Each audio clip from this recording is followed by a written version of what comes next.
Assalamualaikum warahmatullahi wabarakatuh anak-anak. Bagaimana kabar kalian pagi ini? Alhamdulillah. Pada pertemuan hari ini kita akan mempelajari materi IPS mengenai manusia pada masa prasejarah yang biasa disebut dengan manusia praaksara atau manusia purba. Mengapa kita perlu mempelajari bab ini? Karena dengan membahas bab ini kita akan mengetahui fosil-fosil yang merupakan salah satu bukti adanya kehidupan masa praaksara itu dapat kita jadikan sebagai patokan awal kehidupan manusia. Manusia prasejarah yang akan kita bahas hari ini meliputi dua hal. Yang pertama adalah pengertian manusia prasejarah. Yang kedua adalah jenis-jenis manusia prasejarah yang ada di Indonesia. Terbagi menjadi tiga. Yang pertama adalah jenis Meganthropus palaeojavanicus. Yang kedua jenis Pithecanthropus dan yang ketiga adalah jenis Homo. Dari ketiga jenis ini, Pithecanthropus terbagi lagi menjadi tiga, yaitu jenis Pithecanthropus erectus, jenis Pithecanthropus solensis, dan Pithecanthropus wajakensis. Sedangkan jenis Homo dibagi menjadi dua, yaitu Homo erectus dan Homo sapiens. Apa itu manusia prasejarah? Manusia prasejarah atau praaksara adalah manusia yang hidup jauh sebelum ditemukannya tulisan. Dengan ciri-ciri, yang pertama mereka hidup secara sederhana dalam kelompok kecil. Kemudian alat yang mereka gunakan untuk keperluan hidup sehari-hari masih sangat sederhana.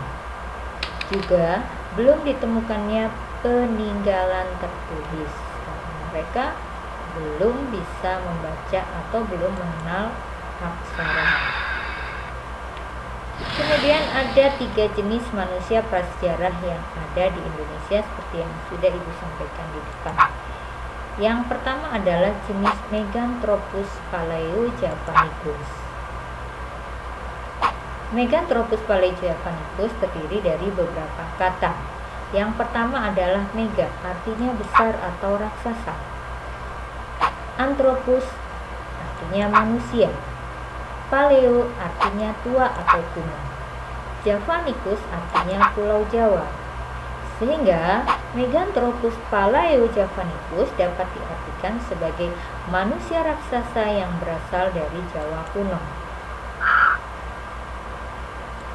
Palaeojavanicus merupakan fosil yang paling tua yang ditemukan di Indonesia. Daerah temuan di Sangiran, Jawa Tengah. Tokoh yang menemukan adalah Von Koenigswald. Fosil yang ditemukan berupa bagian rahang atas dan bawah serta gigi-gigi lepas. Sedangkan usianya diperkirakan berumur 1-2 juta tahun yang lalu. Perhatikan gambar rahang Meganthropus palaeojavanicus berikut. Kemudian Meganthropus palaeojavanicus memiliki ciri-ciri sebagai berikut. Yang pertama, berbadan tegap dengan tonjolan tajam di belakang kepala, tulang pipi tebal dan tonjolan kening yang mencolok. Kemudian ciri yang berikutnya adalah tidak berdagu. Otot kunyah, gigi dan rahang besar dan kuat. Makanannya adalah jenis tumbuh-tumbuhan. Jenis yang kedua adalah Pithecanthropus. Terdiri dari beberapa kata, yaitu Pithecan artinya adalah kera. Anthropus artinya manusia. Jadi Pithecanthropus adalah manusia kera. Adapun yang menjadi ciri-ciri Pithecanthropus yang pertama adalah tinggi tubuh berkisar antara 165 sampai 180 cm. Yang kedua, badannya tegap namun tidak setegap Meganthropus. Tonjolan kening tebal dan melintang sepanjang pelipis. Otot kunyah tidak sekuat dari Meganthropus. hidung lebar dan tidak berdaging. Makanan yang mereka makan bervariasi, yaitu tumbuhan dan mulai memakan daging hewan buruan. Lihatlah gambar tengkorak bagian atas manusia Pithecanthropus.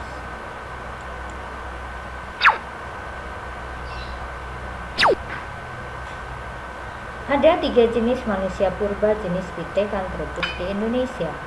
Yang pertama adalah jenis Pithecanthropus erectus, yang artinya manusia kera yang berjalan tegak. Daerah temuan di Trinil yang ditemukan oleh E. du Bois. Yang kedua adalah Pithecanthropus mojokertensis, artinya manusia kera dari Mojokerto. Daerah temuan di dekat Mojokerto yang ditemukan oleh von Koenigswald. Yang ketiga adalah Pithecanthropus wajakensis, artinya manusia kera dari wajah. Daerah temuan di Ngandong dan Sangiran ditemukan oleh Oppenau.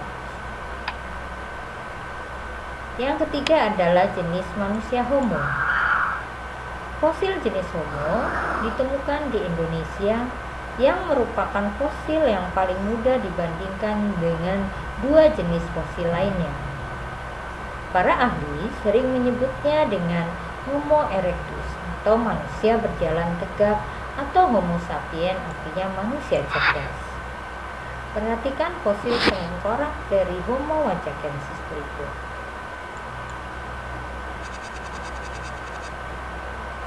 Ada 2 jenis manusia Homo. Yang pertama adalah Homo soloensis. Daerah temuan di Lembah Bengawan Solo oleh peneliti von Koenigswald. Fosil yang ditemukan berupa tulang tengkorak. Dari volume otaknya, kita dapat mengetahui bahwa jenis ini merupakan manusia, bukan lagi kera. Yang kedua adalah jenis Homo wajakensis. Daerah temuan di Wajak dekat Tulung Agung oleh peneliti E. du Bois.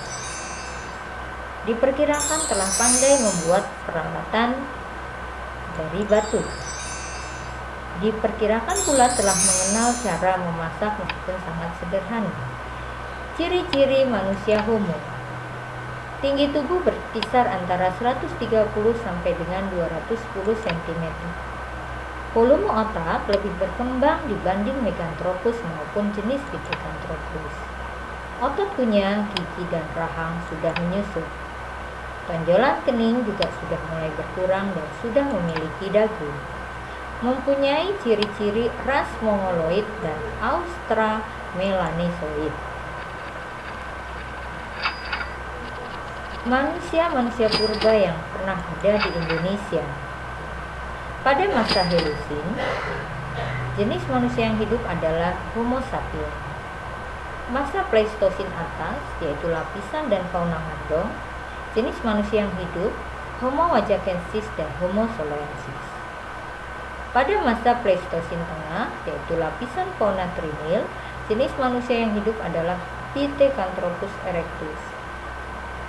Dan masa Pleistosin bawah atau lapisan dan fauna Ciclis, jenis manusia yang hidup adalah jenis Pithecanthropus robustus, Pithecanthropus mojokertensis, dan jenis Meganthropus palaeojavanicus. Berikut adalah gambar ilustrasi yang menggambarkan evolusi manusia purba. Demikianlah materi manusia prasejarah pada hari ini.